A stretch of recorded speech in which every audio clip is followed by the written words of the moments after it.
When women are saving for retirement, there are a couple disadvantages we face. So some women don't invest very much, or they take a little too long to get started investing. These things can be a problem because when you're investing, the compounding is what's really important.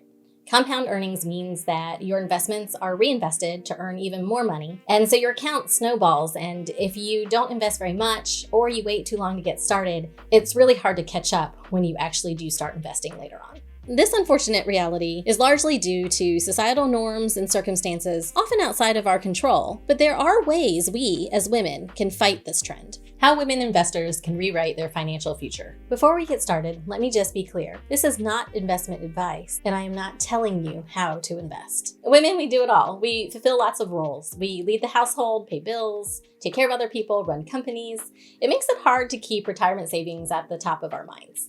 Women earn less, which means we'll save less into Social Security and other retirement benefits. We are also the ones who take a little bit more time off for caregiving, and those career interruptions mean that we earn less and we could possibly be saving less. Some people, like myself, are part of the sandwich generation. I have 2 young school children, and I also take care of my mom who has Alzheimer's.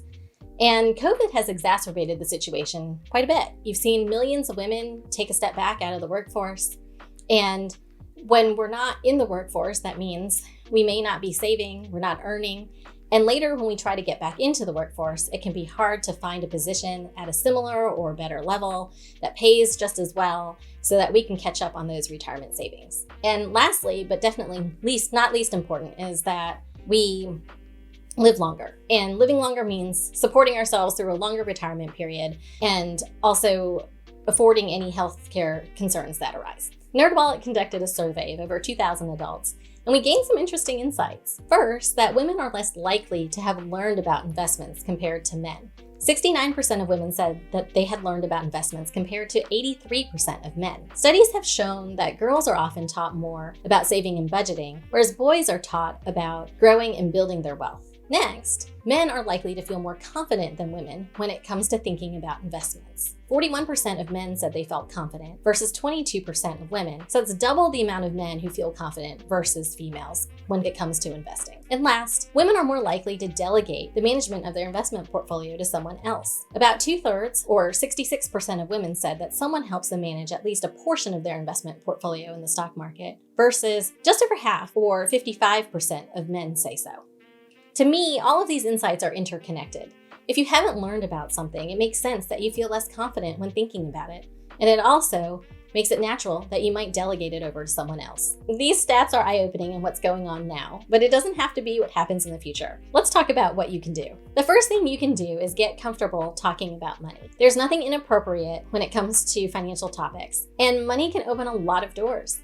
You can buy security, afford better healthcare, get a good education, and talking to others about finances mean that you can learn from what they're doing and potentially hear about other opportunities you didn't think of before. This leads to the next point, which is to be better informed. If you don't understand what's happening, it makes it hard to plan and prepare and know if you're doing the right thing. There are many ways to gain financial knowledge. You can hire a professional advisor, or you can go to a financial workshop at the local YMCA. Your work may have financial wellness as part of your benefits, or you can come to NerdWallet and read through our huge library of unbiased financial articles.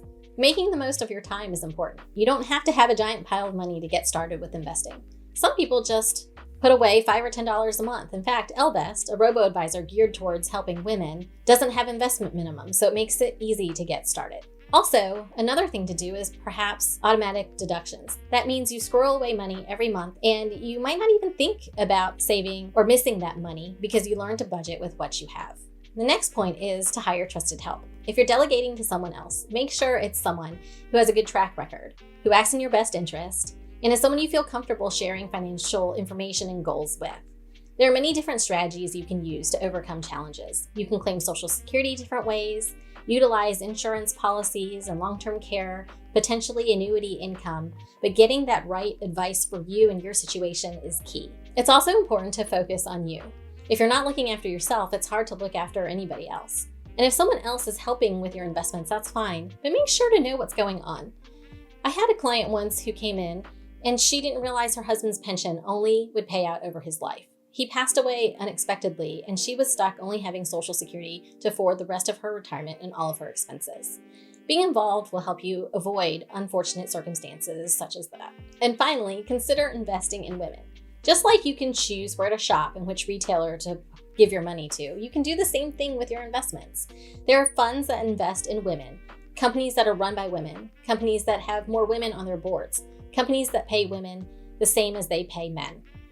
By investing in other women, you can not only rewrite your own financial future, but help rewrite the financial future for other women. The world is run by money, and having control over your finances means you have more control over your life. Hopefully, the tips we shared help you get started investing early. Being informed and engaged with your finances means that you have power. The power to look for better opportunities, the power to make sound decisions, the power to protect yourself, and ultimately, the power to choose your own financial destiny. I'm Tiffany Lam-Balfour, investing writer at NerdWallet. I've been writing a lot lately about women in investing because I think it's really important. If you enjoyed this video, please like it, and don't forget to subscribe.